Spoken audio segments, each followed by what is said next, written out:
ओम शांति। 14 जनवरी 2022। बाबा के महावाक्य। मीठे बच्चे, यह तन रावण की प्रॉपर्टी है। इसे रावण को देकर अशरीरी बन घर जाना है, इसलिए इससे ममत्व निकाल दो। प्रश्न: सारे सृष्टि को शांति और सुख का दान देने की विधि क्या है? उत्तर: सवेरे सवेरे उठ अशरीरी होकर बाप की याद में बैठना। यह है विश्व को शांति का दान देने की विधि। और स्वदर्शन चक्र फिराना, यह है सुख का दान देने की विधि। ज्ञान और योग से ही तुम एवर हेल्दी वेल्दी बन जाते हो, सृष्टि नई हो जाती है। गीत: मुझे अपनी शरण में ले लो राम। ओम शांति। यह भगत भक्ति मार्ग में गीत गाते हैं कि हे राम, अपनी शरण में ले लो। अंग्रेजी में कहते हैं कि एशलम में ले लो। हिंदी अक्षर शरणागति है। भगत गाते हैं क्योंकि रावण राज्य है। रावण को जलाते भी हैं, इससे भी सिद्ध है रावण राज्य है। इसका भी अर्थ कोई समझते नहीं। रावण का विनाश करने के लिए दशहरा करते हैं, यह भी एक निशानी है। अभी यह संगम है तो इस समय ही राम की शरण में गए होंगे और रावण का विनाश किया होगा। पास्ट में जो जो होकर जाते हैं उनका ही नाटक बनाते हैं। तुम बच्चे जानते हो, हम अभी रावण की जेल से निकल राम की एशलम में आए हैं। राम राज्य में रावण राज्य नहीं हो सकता और रावण राज्य में राम का राज्य नहीं हो सकता है। गाया भी जाता है, आधा कल्प राम राज्य, आधा कल्प रावण राज्य। राम राज्य सतयुग और त्रेता को कहेंगे। संगम युग पर जिन्होंने राम की शरण ली है वही राम राज्य में गए होंगे। तुम जानते हो, हम अभी राम की शरण में हैं। यह सारी दुनिया एक टापू है, चारों तरफ पानी है, बीच में है टापू। बड़े बड़े टापू में फिर छोटे छोटे टापू भी हैं। अब तुम बच्चों की बुद्धि में है तो रावण राज्य सारी दुनिया पर है। कब से शुरू होता है? समझाया जाता है आधा आधा है।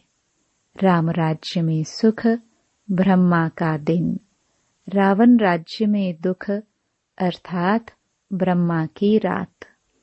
आधा कल्प सोजरा तो आधा कल्प अंधियारा। सतयुग त्रेता में भक्ति का नाम निशान भी नहीं। फिर आधा कल्प भक्ति मार्ग चलता है। द्वापर और कलयुग में भक्ति दो प्रकार की है। द्वापर में पहले पहले अव्यभिचारी भक्ति होती है। कलयुग में व्यभिचारी भक्ति बन जाती है। अभी तो देखो, कच्छ मच्छ आदि सबकी भक्ति करते हैं। मनुष्यों की बुद्धि को सतो प्रधान, सतो रजो तमो होना ही है। इन स्टेजेस से पास होना है। बाप समझाते हैं, तुमने अभी राम अथवा शिव बाबा की गोद ली है। ईश्वर को बाबा कहते हैं। जब वह फादर है, फिर फादर को सर्वव्यापी कहना, यह कहाँ सुना? कहेंगे फलाने शास्त्र में व्यास भगवान ने लिखा है, बाप समझाते हैं, सर्वव्यापी के ज्ञान से तुमको कुछ भी फायदा नहीं हुआ है। सद्गति देने वाला जरूर कोई चाहिए, वह जरूर दूसरा होगा। सद्गति देते ही हैं गॉड फादर। यह तुम्हारा ईश्वरीय जन्म है। तुम अभी संगम पर हो। यह संगम का टाइम दिन में व रात में नहीं गिना जाता है। यह छोटा सा संगम है, जबकि दुनिया बदलनी है। आयरन एज से बदल गोल्डन एज होती है। रावण राज्य से बदल राम राज्य होता है। इस राम राज्य के लिए तुम पुरुषार्थ कर रहे हो, तो ऐसे ऐसे गीत भी काम आते हैं। यह हुआ जैसे श्लोक, इनका अर्थ किया जाता है। राम की शरण में जाने से फिर तुम सुख अर्थात राम राज्य में आएंगे। एक कहानी भी है, तुम पहले सुख चाहते हो या दुख? बोला सुख, क्योंकि सुख में फिर यमदूत लेने नहीं आएंगे, परंतु अर्थ नहीं समझते। बाप बैठ अच्छी रीति समझाते हैं, तुम्हारी बुद्धि में है हमारा देवी देवता कुल बहुत ऊंचा था। पहले ब्राह्मण कुल होता है, फिर देवता बनते हैं, फिर क्षत्रिय, वैश्य, शूद्र बनते हैं। तुम जानते हो, हमने ही इन वर्णों से पास किया है। अभी आकर ब्राह्मण बने हैं। यह विराट रूप बिल्कुल ही ठीक है। वर्ण सिद्ध हो जाते हैं। 84 जन्म एक ही सतयुग में नहीं लिए जा सकते। यह वर्ण फिरते रहते हैं। ड्रामा का चक्र पूरा हुआ, गोया 84 जन्म पूरे हुए। चक्र तो लगाना ही है, इसलिए दिखाया जाता है दैवी वर्ण में इतना समय, क्षत्रिय में इतना समय। आगे यह पता थोड़े ही था, कभी शास्त्रों में भी नहीं सुना था कि ऐसे वर्णों में आना है। तुम जानते हो 84 जन्म कौन लेते हैं? आत्मा और परमात्मा अलग रहे बहुकाल। यह बात सिद्ध कर बतानी है। पहले पहले देवी देवता ही भारत में थे। भारत गोल्डन एज था। उस समय और कोई धर्म नहीं था। फिर चक्र को फिरना ही है। मनुष्य को पुनर्जन्म लेना ही है। चक्र पर समझाना बड़ा सहज है। बाबा डायरेक्शन देते हैं, प्रदर्शनी में ऐसे ऐसे समझाना। इस समय जबकि हमको नई दुनिया में जाना है, तो बाप कहते हैं यह पुरानी दुनिया है। इस पुरानी दुनिया पुराने शरीर के जो भी संबंधी आदि है, उनका बुद्धि से त्याग करो। बुद्धि से नए घर का आह्वान किया जाता है। यह है बेहद का संन्यास। देह सहित जो भी पुरानी दुनिया के संबंध आदि हैं, उन सब को भूलना है। बाप कहते हैं अपने को देही समझो। तुम असल में मुक्ति धाम में रहने वाले हो। सभी धर्म वालों को बाप कहते हैं अब वापस चलना है। मुक्ति को तो सब याद करते हैं ना। अब चलो अपने घर, जहां से तुम नंगे अशरीरी आए थे। अब फिर अशरीरी होकर ही जाना है। शरीर को तो ले नहीं जा सकेंगे। आए अशरीरी हो तो जाना भी अशरीरी है। सिर्फ कब आना कब जाना यह चक्कर समझना है। बरोबर सतयुग में पहले पहले देवी देवता धर्म के ही आते हैं, फिर नंबरवार आते जाते हैं। जब मूल वतन से सब आ जाते हैं तो फिर वापस जाना शुरू होता है। वहां तो आत्मा ही जाएगी। यह तन तो रावण की प्रॉपर्टी है, तो यह रावण को ही देकर जाना है। यह सब कुछ यहाँ ही विनाश होता है। तुम अशरीरी होकर चलो। बाप कहते हैं, मैं लेने आया हूँ। बाबा कितना सहज कर समझाते हैं। फिर धारणा भी होनी चाहिए, फिर जाकर औरों को समझाना चाहिए। तुम गारंटी करते हो, बाबा हम सुनकर फिर सुनाएंगे। जिनको यह प्रैक्टिस होगी वह सुना सकेंगे। तुम जानते हो, हमको इस दुनिया को पवित्र बनाना है। योग में रहकर शांति और सुख का दान देना है।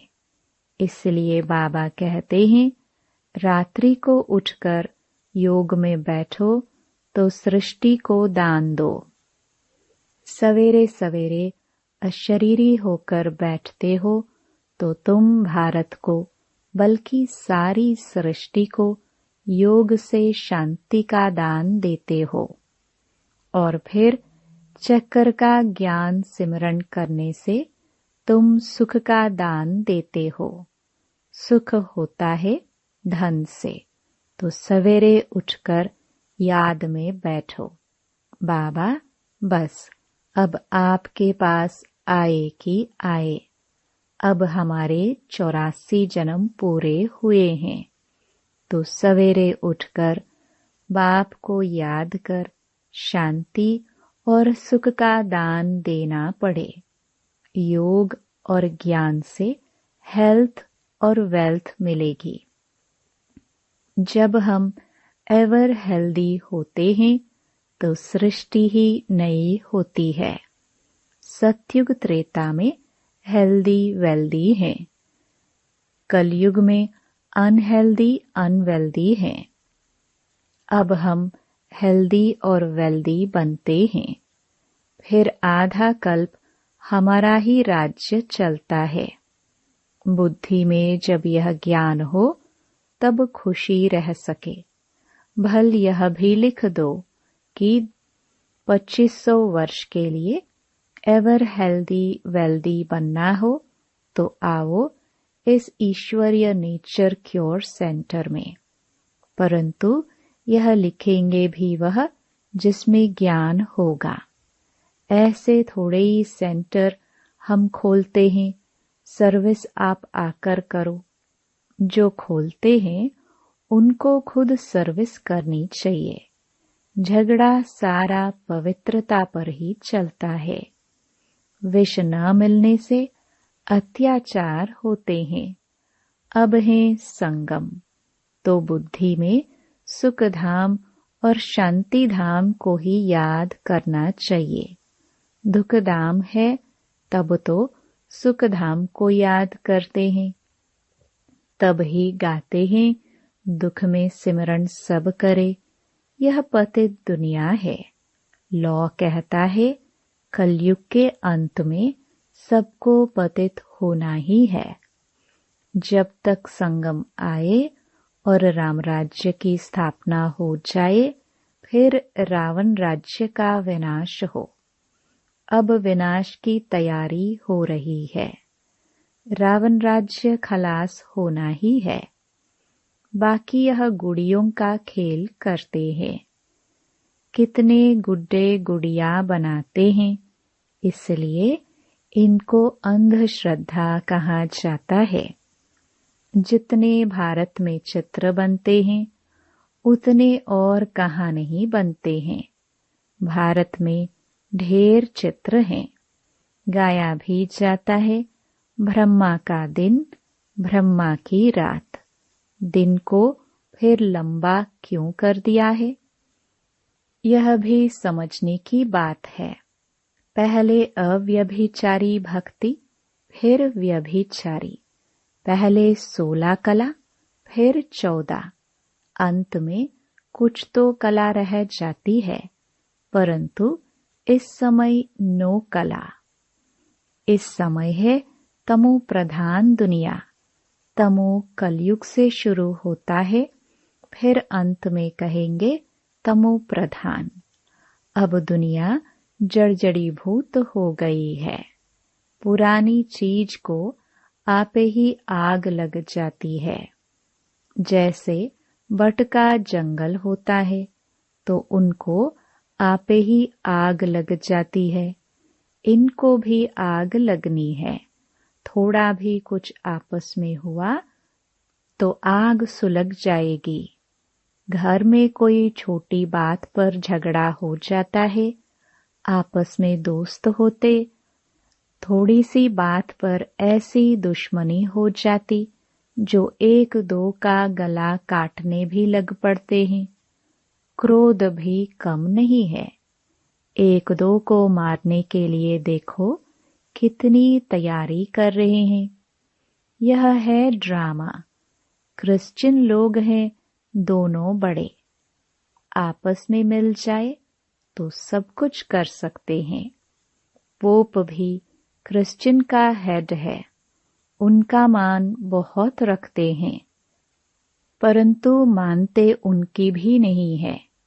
यहाँ भी जो बच्चे बाप की मानते नहीं तो वह विनाशी पद पाते हैं। श्रीमत पर चलना चाहिए। श्रीमत भगवत गीता है ना, और कोई शास्त्र में श्रीमत है नहीं। श्री माना श्रेष्ठ ते श्रेष्ठ, जो कब पुनर्जन्म में नहीं आते। मनुष्य तो पुनर्जन्म में आते हैं। विद्वानों ने तो जन्म मरण से रहित की गाई हुई गीता में पूरे 84 जन्म लेने वाले का नाम डाल दिया है। वास्तव में परमपिता परमात्मा ही ज्ञान का सागर, पवित्रता का सागर, पतित पावन गाया हुआ है। वही वरदान देते हैं बच्चों को। उनके बदले कृष्ण का नाम डाल दिया है। पहले पहले शिव जयंती, फिर होती है कृष्ण जयंती। शिव बाबा आते हैं नई दुनिया स्थापन करने, तो पहले बाप का जन्म, फिर बच्चे का जन्म। बाप के जन्म से ही कृष्ण बच्चा निकला। वह भी एक तो नहीं होगा। दैवी संप्रदाय कहा जाता है ना, तो कितना भूल कर दी है। कोई एक भी इस बात को समझ जाए तो उनके सब जिज्ञासु टूट पड़े, सबका मुंह पीला हो जाए। कितनी बड़ी भूल है। तब ही बाप को आना पड़ता है। किसको समझाने देने में भी टाइम चाहिए। पहले तो यह निश्चय कराओ कि परमपिता परमात्मा से आपका क्या संबंध है, तब समझे भगवान बाप है। भगवान को भगवान के पद पर तो रखो। सब एक जैसे कैसे होंगे? कहते हैं सब भगवान की लीला है। एक रूप छोड़ दूसरा लेते हैं, लेकिन परमात्मा कोई पुनर्जन्म थोड़े लेते हैं। यह बाप दादा दोनों ही कंबाइंड हैं और बच्चों को समझा रहे हैं। बाप दादा का भी अर्थ किसकी बुद्धि में नहीं है। त्वमेव मातश्च पिता कहते हैं, ओ गॉड फादर भी कहते हैं, तो जरूर मदर चाहिए, परंतु किसकी बुद्धि में नहीं आता है। बच्चों को समझाया तो शरण कब ली जाती है? जब रावण राज्य खत्म होता है तब राम आते हैं। राम की शरण लेने से ही सद्गति मिलती है। कहते हैं राम राज्य हो। उनको सूर्यवंशी राज्य का पता ही नहीं। कहते हैं राम राज्य, नई दुनिया, नया भारत हो, सो तो अब बन रहा है, बनना है जरूर, ड्रामा को चलना है जरूर। यह पढ़ाई है मनुष्य से देवता बनने की। मनुष्य किसको देवता बना न सके, बाबा आकर मनुष्य को देवता बनाते हैं, क्योंकि बाबा ही स्वर्ग की स्थापना करते हैं। ब्राह्मणों की माला नहीं गाई जाती है, वैजयंती माला विष्णु की है। यह है ईश्वरीय घराना जो अब नया शुरू होता है। आगे था रावण का आसुरी घराना। रावण को असुर कहा जाता है। यह कंस, जरासंधि नाम अभी सिद्ध होते हैं। जन्म जन्मांतर तुमको साकार से वर्षा मिलता है, सतयुग में भी साकार से मिलता है। सिर्फ इस समय तुमको निराकार बाप से वर्षा मिलता है। अच्छा, मीठे मीठे सिखिलदे बच्चों प्रति माता पिता बाप दादा का याद प्यार और गुड मॉर्निंग। रूहानी बाप की रूहानी बच्चों को नमस्ते। धारणा के लिए मुख्य सार। पहला, देह सहित पुरानी दुनिया के संबंधी आदि सब भूल स्वयं को देही समझना है। बुद्धि से नए घर का आह्वान करना है। दूसरा, सवेरे सवेरे उठ सारी दुनिया को शांति और सुख का दान देना है।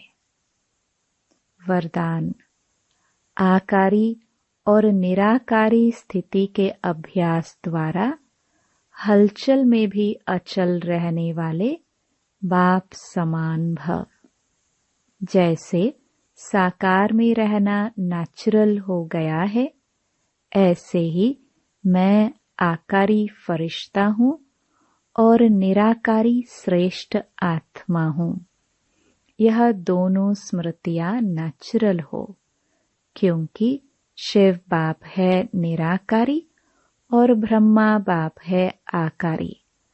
अगर दोनों से प्यार है तो समान बनो। साकार में रहते अभ्यास करो, अभी अभी आकारी और अभी अभी निराकारी। तो यह अभ्यास ही हलचल में अचल बना देगा। स्लोगन, दिव्य गुणों की प्राप्ति होना ही सबसे श्रेष्ठ प्रभु प्रसाद है। लवलीन स्थिति का अनुभव करो। जो प्यारा होता है उसे याद किया नहीं जाता, उसकी याद स्वतः आती है। सिर्फ प्यार दिल का हो, सच्चा और निस्वार्थ हो। जब कहते हो मेरा बाबा, प्यारा बाबा, तो प्यारे को कभी भूल नहीं सकते। और निस्वार्थ प्यार सिवाय बाप के किसी आत्मा से मिल नहीं सकता। इसलिए कभी मतलब से याद नहीं करो, निस्वार्थ प्यार में लवलीन रहो। ओम शांति।